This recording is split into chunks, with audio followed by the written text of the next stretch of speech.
C'est Expatrié mode d'emploi, le podcast, enregistré le 6 mars 2024 à Paris, dans le studio de la radio des Français dans le monde. Bienvenue au salon S'expatrier mode d'emploi. Nous sommes à la Cité internationale universitaire de Paris, un très beau bâtiment, très classe. Aujourd'hui, on parle prévoyance, santé, emploi, fiscalité, retraite. Nous sommes le 6 mars 2024, au moment où nous enregistrons ce podcast spécial. Françaisdanslemonde.fr est pour la première fois présent avec son studio pour ouvrir le bal, co-organisateur Aurore Do. Alors Aurore, attention, voici le titre: responsable communication à la direction des Français de l'étranger et de l'administration consulaire au ministère de l'Europe et des Affaires étrangères. Ça, c'est un titre. Bonjour, merci de nous accueillir, Aurore. Bonjour, merci à vous de me recevoir. Alors c'est la 14e édition et cette année, tout le monde m'a dit, il y avait un monde incroyable. Qu'est-ce qui se passe? Tous les Français veulent vivre la grande aventure de la mobilité internationale. Alors aujourd'hui, il faut savoir qu'on a retrouvé le niveau d'expatriation qu'on avait connu avant le Covid. Donc on est à peu près à 1,7 million de Français enregistrés auprès de nos différents consulats. Et donc effectivement, le salon montre aujourd'hui qu'il y a un vrai attrait à nouveau pour le départ à l'étranger. Et justement, l'idée de ce salon, vous l'évoquiez, ça fait 14 éditions qu'on fait, c'est d'avoir toutes les clés, toute l'information pour partir sereinement, pour être bien préparé pour son départ dans tous les domaines, puisqu'on a les experts en matière de fiscalité, en matière juridique. On va trouver également des informations sur la protection sociale, l'emploi également cette année. Et puis on a aussi un pôle éducation avec la présence de l'Agence de l'enseignement français à l'étranger et du CNED. Est-ce qu'on a des publics qui évoluent quand on regarde un petit peu en termes de tranche d'âge ou de type d'expatriation? Est-ce qu'on arrive à déceler un peu les grandes tendances du moment? Sur les âges, on va dire qu'il y a à peu près un quart de mineurs qui sont partis, j'imagine, en famille, et 15-20% de personnes retraitées. Donc on a quand même une majorité d'actifs. Et là, les profils, ils sont effectivement différents. Il y a des gens qui partent en famille, il y a des gens qui partent pour leur travail, pour des raisons professionnelles.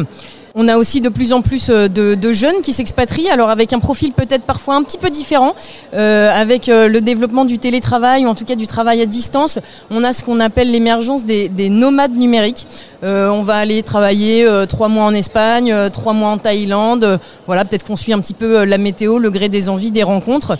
Et donc ces gens-là, on les considère pas forcément comme des expatriés à part entière parce qu'ils ne s'établissent pas dans un pays, mais c'est un phénomène qui émerge. On est sur un salon qui s'appelle mode d'emploi. Est-ce que dans le mode d'emploi, notamment la santé par exemple, est un sujet sur lequel il n'y a pas assez de préparation ? Alors la santé, effectivement, c'est un sujet majeur. Et nous, au ministère de l'Europe et des Affaires étrangères, on essaye de mettre en garde et de conseiller aux gens de bien se renseigner sur les vaccinations, par exemple, qui sont parfois obligatoires avant de rentrer dans des pays, qui sont parfois conseillées. Et en tout cas, dans tous les cas, de vérifier sa couverture. La couverture, la prise en charge des soins. Les soins à l'étranger peuvent coûter cher et donc s'assurer qu'on aura bien la prise en charge nécessaire. S'assurer également d'avoir une assurance rapatriement qui permet en cas de gros accidents, d'infrastructures non disponibles ou de vous rapatrier en France pour une prise en charge médicale. Alors c'est le ministère de l'Europe et des Affaires étrangères. On est d'accord que s'expatrier en Europe, c'est pas aussi difficile que hors Europe. Alors quand on parle d'Europe, effectivement, on peut parler d'Union européenne. Et un des gros projets, une des grosses motivations de l'Union européenne, c'était de faciliter la mobilité internationale. Et effectivement, dans les pays de l'Union européenne, il sera plus facile en termes de démarches administratives de s'expatrier, d'avoir des liens qui sont faits au niveau de la retraite, au niveau de l'emploi. Donc effectivement, l'expatriation y est plus simple. Et ma dernière question, on a eu la pandémie en 2020-2022.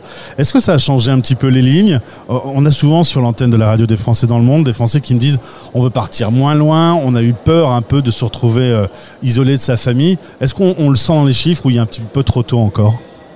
Il est peut-être un petit peu tôt. Les chiffres des départs, on note, et ça c'était déjà le cas avant le Covid, il y a à peu près la moitié des Français qui sont expatriés en Europe. En Europe, Union européenne, comme on l'évoquait. mais aussi pays proches. Notre première communauté française, elle se trouve en Suisse. Il y a aussi au Royaume-Uni, on va trouver beaucoup de Français. Et évidemment, on en trouve en Amérique du Nord, donc aux États-Unis et au Canada. Ça, c'est vraiment les principaux pays d'expatriation. Et pour le coup, ça n'a pas tant évolué avec la pandémie. En tout cas, merci de nous accueillir aujourd'hui sur le salon. On se reverra à la 15e. Avec grand plaisir, on vous y attend. Mon invité, Alexis de Saint-Albin de Malakoff Humanis. On va parler santé, la retraite complémentaire, la complémentaire santé. Et puis, comme pour une voiture, quand on achète sa voiture, on l'assure. Quand on va partir en expatriation, on s'assure avant. C'est donc un sujet important avant de partir. Bonjour Alexis. Bonjour, merci de me recevoir. C'est un plaisir, d'autant qu'on parlait justement de ce sujet. Quand on est jeune en bonne santé, on se dit bon, ça c'est un détail, c'est pas grave.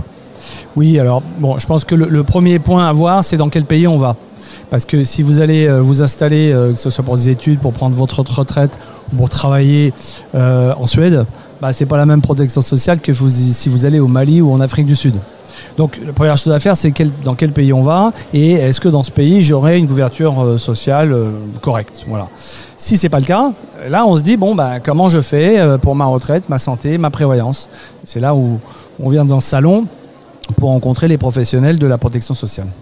On avait à peu près 1000 visiteurs l'année passée, quasiment 2000 cette année. Qu'est-ce qui se passe? Tout le monde veut vivre l'aventure de l'expatriation? Oui, je pense que c'est constant. Les années Covid ont gelé pas mal d'expatriations. L'année dernière, c'était le premier salon post-Covid. Donc forcément, peut-être un peu lent au démarrage. Cette année, on a eu un peu plus de prise médiatique, il me semble. Mais le nombre de Français à l'étranger a légèrement baissé officiellement, en tout cas ceux qui sont inscrits dans les registres. Donc je pense que l'effet Covid a eu un effet, mais ça va redémarrer. Il n'y a pas de raison. Il y a toujours un désir fort des Français qu'ils soient jeunes ou moins jeunes, à aller à l'étranger. Justement, c'était ma prochaine question. Est-ce qu'on voit les gens qui arrivent sur votre stand avec des tranches d'âge en particulier?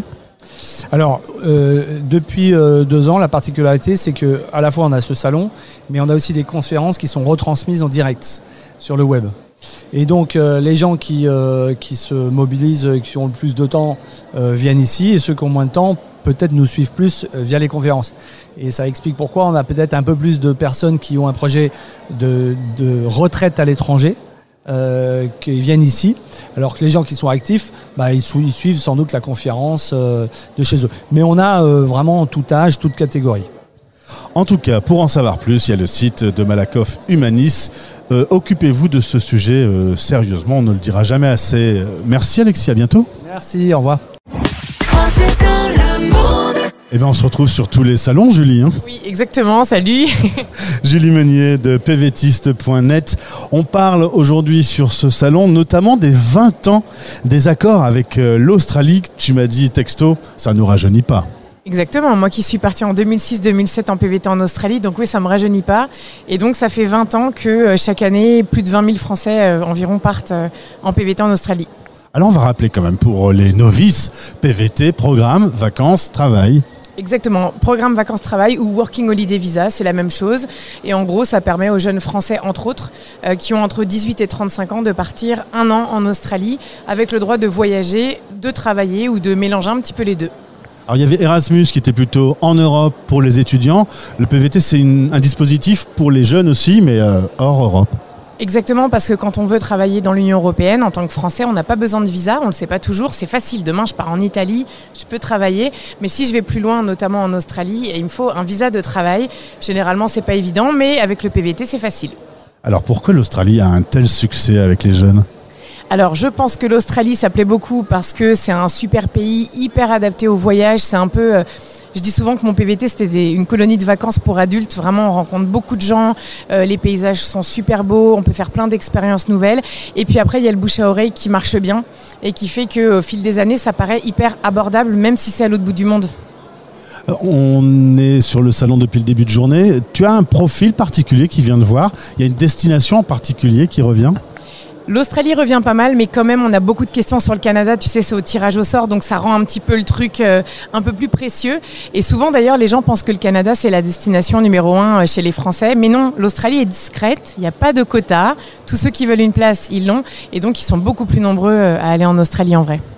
Et puis, puisqu'on se voit à chaque fois, un petit point d'étape dans les nouveautés. Chaque fois, il y a des pays qui apparaissent et d'autres qui disparaissent. C'est quoi les dernières actus 2024 sur le PVT ? Alors pour le moment, il n'y a pas encore de nouveaux pays qui arrivent. Est-ce qu'il va y avoir des changements d'âge, des nouveaux pays ? Ça, on attend un petit peu chaque année. Pour l'instant, j'ai rien de croustillant à te donner. Simplement, je crois qu'il y a des statistiques un petit peu qui vont sortir prochainement. Et si on reste sur l'Australie, on voit que ça va être 2023, c'était une année record. Ça veut dire que post-pandémie, les jeunes sont repartis à fond. Merci beaucoup, Julie. Tu salues toute ton équipe. Et pour en savoir plus, pvtiste.net. Merci beaucoup à toi. Bonne journée. S'expatrier mode d'emploi, le podcast. Mon invité, Hervé Hérault, le fondateur de lepetitjournal.com. Bonjour Hervé. Bonjour Gauthier. Bon, maintenant on se connaît bien, on est partenaires au quotidien, on peut nous écouter en surfant sur lepetitjournal.com. On produit des podcasts et des articles en commun. Voilà, un partenariat rondement mené. Oui, on est vraiment ravis de ce partenariat et je crois que c'est une expérience enrichissante pour nos internautes, nos lecteurs qui lisaient nos articles et qui aujourd'hui ont accès à de l'audio. Et puis également, je pense pour tes auditeurs qui découvrent également lepetitjournal.com. Alors on est là pour une grande nouvelle. On annonce aujourd'hui sur ce salon l'ouverture de la maison de l'expatriation. Ça va s'ouvrir du 23 mai au 20 juillet. Est-ce que tu peux nous expliquer le projet ? Oui, ça sera à Paris, Gauthier. Donc ça s'appelle effectivement la Maison de l'Expatriation. C'est un lieu qui sera ouvert du lundi au samedi de 10h à 19h et où le public pourra venir se renseigner pour préparer son projet d'expatriation ou quand on est expatrié, si on est de passage, ou également si on veut préparer son retour d'expatriation. Le lieu, c'est un lieu ressource où il y aura en fait l'ensemble des acteurs et des marques de l'expatriation et on va recevoir et accueillir le public pour pouvoir le renseigner au mieux. Alors pourquoi c'est éphémère ? C'est éphémère pour commencer, ça pourrait rester dans le futur ? Alors déjà c'est la première, donc on va voir un petit peu ce qu'on est capable de faire et on va essayer de rassembler le maximum de public, de faire venir le maximum de monde.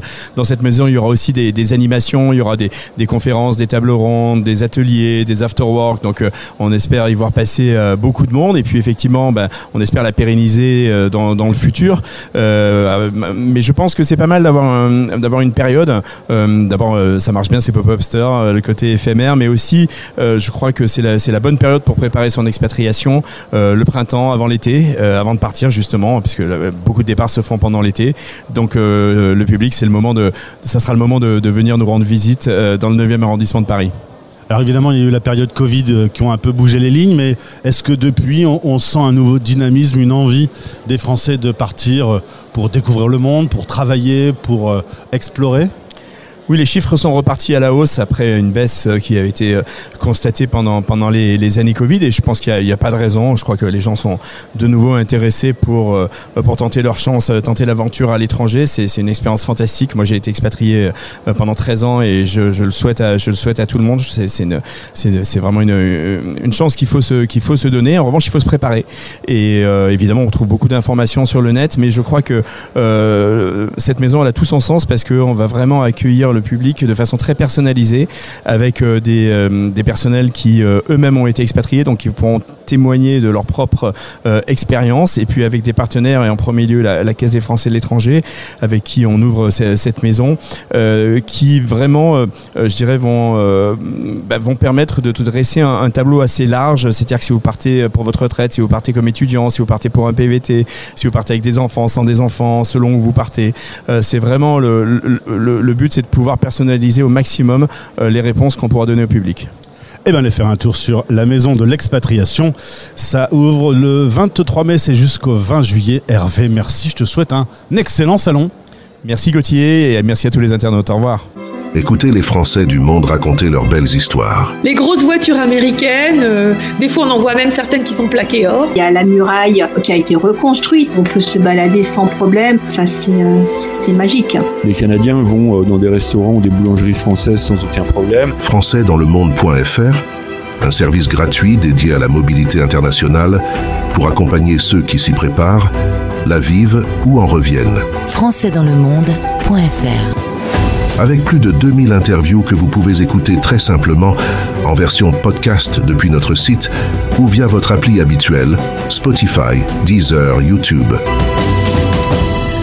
Et désormais, écoutez la radio lorsque vous surfez sur lepetitjournal.com, le média de référence des Français et francophones à l'étranger, présents dans 74 villes dans le monde.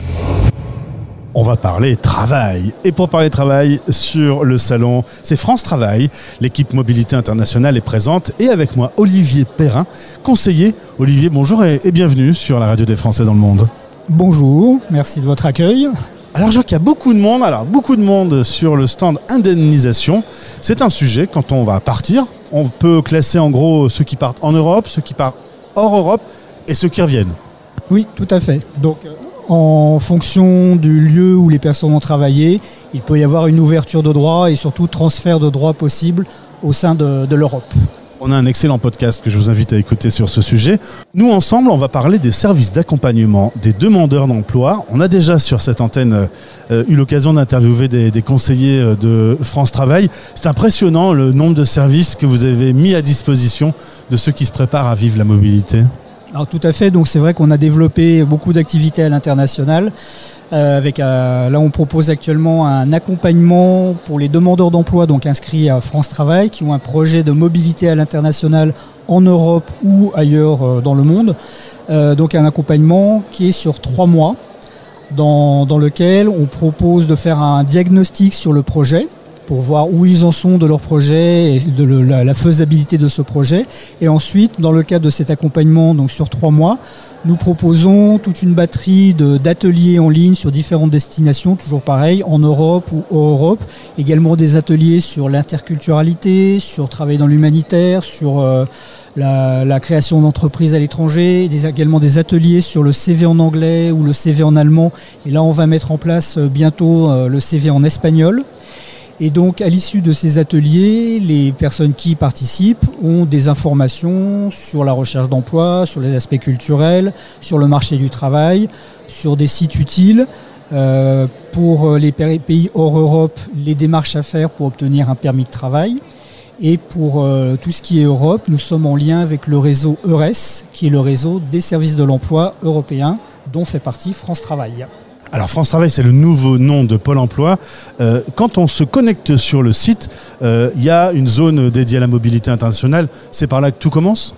Oui, alors en fait, il suffit d'aller tout en haut de la page d'accueil du site France Travail. Il y a 3 petites barres horizontales, c'est le menu. En cliquant dessus, on arrive sur un menu déroulant. Il y a écrit Mobilité internationale. Et à partir de là, sont expliquées et développées toutes les activités de France Travail à l'international. Et notamment donc côté employeur, puisque nous gérons des offres d'emploi qui nous sont communiquées par des employeurs étrangers qui nous sollicitent pour diffuser leurs offres sur France Travail, donc pour des postes situés à l'étranger. Et donc il y a l'aspect employeur, l'aspect candidat. Et donc là ensuite c'est décliné Europe, hors Europe, avec donc des liens vers le site EURES dont j'ai parlé. Les aides à la mobilité en Europe, les stages Erasmus+, donc pour les demandeurs d'emploi pour une immersion professionnelle en Europe, enfin dans l'Union européenne. Les stages avec l'Office franco-québécois pour la jeunesse, toujours pareil, pour les demandeurs d'emploi français âgés de moins de 35 ans pour faire des stages en entreprise au Québec. Et toutes les activités qui peuvent être proposées. Et donc également les ateliers en ligne dont j'ai parlé. Pour aider, accompagner les demandeurs d'emploi. C'est vraiment très complet. On avait fait un dossier sur notre antenne à ce sujet. C'est une vraie possibilité de repartir dans la vie si on est demandeur d'emploi en France, de se dire de découvrir un peu le monde. En même temps, vous les accompagnez. Ça vaut le coup. Ah oui, tout à fait, oui. Et quel que soit le niveau de qualification, alors ce qui est quand même plutôt recherché, ce sont des personnes avec expérience. Mais il y a beaucoup de jeunes qui partent dans le cadre du visa vacances-travail dans un certain nombre de pays comme le Canada, l'Australie, la Nouvelle-Zélande, des pays comme la Corée du Sud, le Japon ou en Amérique latine, où là il n'y a pas besoin d'avoir une expérience professionnelle puisqu'ils vont rechercher un emploi sur place. Mais après, c'est vraiment ouvert à toutes et tous, quel que soit le niveau d'études, le niveau de diplôme, l'expérience. C'est vrai qu'il y a beaucoup de métiers qu'on retrouve dans l'hôtel et restauration, la pâtisserie, la boulangerie, tout ce qui est dans les métiers de la santé, du soin à la personne, l'éducation, l'informatique aussi, où il y a beaucoup de demandes, l'industrie également. Donc ça c'est... Alors toutes les offres qui nous sont communiquées par des employeurs, vous pouvez les retrouver sur le site de France Travail. En fait, il suffit de taper le métier qui vous intéresse et ensuite la destination, le pays dans lequel vous souhaitez travailler, et vous avez accès à toutes les offres que nous avons en cours. Donc parfois il peut y avoir des pays pour lesquels il n'y a pas d'offres qui apparaissent, mais il faut regarder régulièrement et on peut avoir des offres qui arrivent sur cette destination. Un bon salon, Olivier, merci pour ce point très complet et vous saluez toute l'équipe de France Travail. Merci à vous, écoutez, bon salon également et à bientôt sur vos ondes. La radio des Français dans le monde. Pour moi, c'est la France au-delà des frontières. C'est indispensable. C'est un peuple de France partout dans le monde. Un lien entre les Français de l'étranger, un lien quotidien pour les rassembler, les divertir, les informer, les aider. C'est international, c'est génial. Alors c'est la France, où on veut, quand on veut. Français dans le monde. Une grande chance pour les expats. Quand on se prépare pour l'expatriation, on passe forcément sur le site expat.com avec Julie Cramier, directrice des opérations. On va faire un petit tour justement sur le site. Bonjour Julie. Bonjour Gauthier. Beaucoup de monde cette année sur le salon S'expatrier mode d'emploi. Oui, tout à fait. Il y a un grand nombre de participants, beaucoup de personnes qui viennent avec un projet d'expatriation. Alors à tout stade, on a des gens qui sont plutôt avec l'idée, le souhait juste de partir, qui n'ont pas encore défini leur destination, et d'autres qui sont beaucoup plus avancés et qui partent dans 2 mois, en septembre, voilà, un peu de tout. Alors justement, je disais, quand on se prépare, on passe forcément visiter vos guides, très riches, très complets. Oui, alors les guides vont être une étape essentielle dans votre projet d'expatriation pour vous aider, pour vous accompagner sur les premiers pas, la recherche d'informations. La recherche d'informations, quand on part, c'est essentiel. Il faut qu'on se documente sur tout ce qui nous attend. La recherche de visa, la recherche d'emploi, la recherche de logement, la fiscalité, et plein d'autres thématiques encore. Et nous proposons des guides par destination qui vont couvrir l'ensemble de ces thématiques et qui sont accessibles en ligne et gratuitement. Alors le monde est grand, il y a une vraie pluralité, il y a des choses très spécifiques d'une ville à l'autre, d'un pays à l'autre. Oui, chaque pays a ses particularités. Alors on va retrouver effectivement des choses communes. Voilà, tout le pays va avoir un visa, des permis de résidence, etc. Un dossier à monter, mais on va avoir des spécificités. Certains pays, par exemple pour l'emploi, qui vont avoir des restrictions, d'autres pays qui vont demander des équivalences de diplômes. L'essentiel, c'est de bien se renseigner pour bien se préparer. C'est quoi le top 3 des destinations dont on vous parle le plus aujourd'hui? Alors aujourd'hui, on a eu beaucoup de destinations en Europe, la Suisse, le Royaume-Uni, et puis les États-Unis quand même, qui sont restés pas mal dans les pays. Le rêve américain est toujours présent. Merci beaucoup. En tout cas, si vous devez vous préparer, allez voir sur le site expat.com. Une grosse visite sur votre site historique. J'ai eu l'occasion d'interviewer Julien, le fondateur, qui n'est pas là aujourd'hui. Non, il n'est pas là. Il est à l'île Maurice. Il continue et le site, effectivement, a un bon historique. L'année prochaine, nous fêterons nos 20 ans. Bon anniversaire par avance. On aura l'occasion d'en reparler sur Français dans le monde. Merci et bon salon. Merci Gauthier. Pour écouter votre radio en un clic, installez l'application gratuite disponible sur Google Play et sur l'App Store d'Apple. En recherchant Français dans le monde. Après c'est facile. On a parlé santé, prévoyance, retraite. On va parler maintenant éducation. C'est important. Avec Raphaël Dutertre, secrétaire générale adjointe de l'AEFE. Alors l'AEFE, Agence pour l'enseignement français à l'étranger. Raphaël, bonjour et bienvenue sur Français dans le monde. Bonjour. On va parler des écoles, c'est très organisé. La France est quand même un pays qui a des structures qui ont pensé à tout quand même sur la partie notamment de l'éducation. Oui, en effet, le réseau d'enseignement français à l'étranger, c'est un réseau unique au monde. C'est le premier réseau mondial dans la manière dont il est construit. C'est-à-dire qu'effectivement, c'est 580 établissements situés dans 139 pays ont en commun l'homologation qui est en fait une sorte de certification par le ministère de l'Éducation nationale de l'enseignement des programmes français conduisant aux examens français. Donc c'est aussi un critère de qualité et de cohérence de ce réseau. À quel moment on rentre en contact avec vous? C'est, je suppose, encore en France, quand on est sur le projet? Écoutez, j'allais dire le plus tôt possible. Parce qu'effectivement, un projet d'expatriation, ça, c'est quelque chose qui se construit. Donc ça suppose déjà de savoir où vous allez vous rendre, d'identifier l'établissement. Parfois, il n'y en a qu'un dans le pays. Parfois, il y en a 15. Parfois, il y en a 64, comme au Liban, qui est le pays dans lequel nous avons le plus d'établissements. Donc ensuite, vous regardez quel est le projet pédagogique, vous regardez les modalités d'inscription, les droits de scolarité, parce que l'enseignement français à l'étranger est payant. Et ensuite, vous contactez l'établissement pour éventuellement aller le visiter avant de vous inscrire définitivement. On est sur le salon aujourd'hui S'expatrier mode d'emploi, il y a beaucoup de monde. Vous avez des profils types qui viennent vous voir aujourd'hui sur le stand ? Non, il y a effectivement beaucoup de monde depuis ce matin 9h. J'allais dire, il y a deux grandes catégories de visiteurs. Il y a les parents. Et puis, il y a ceux qui cherchent à enseigner dans le réseau. Alors, les parents, nous avons des parents d'enfants de tous âges. Nous avons un parent qui nous a parlé de son bébé de 3 mois, qu'il voulait scolariser au Cap. Et puis, nous avons des parents qui songent à une expatriation alors que leur enfant a 15 ans. Et effectivement, ça prend une autre coloration avec des exigences académiques évidemment particulièrement élevées, puisqu'il y aura le post-bac. Mais nos élèves réussissent extrêmement bien dans les études supérieures, que ce soit dans l'enseignement supérieur français ou à l'international. Et puis ma dernière question, c'est justement à propos des professeurs qui nous écoutent, qui ont un parcours en France. Aujourd'hui, ils peuvent imaginer de vivre l'aventure de la mobilité internationale via la EFE ? Alors absolument. Alors s'ils sont titulaires de l'éducation nationale, ils vont effectivement postuler et in fine peut-être pouvoir être détachés sur contrat dans le réseau auprès d'un établissement pour une durée de 3 ans, 6 ans. Et ensuite revenir en France, quitte à repartir ensuite. Et s'ils ne sont pas titulaires, alors à ce moment-là, ce seront des personnels dits de droit local.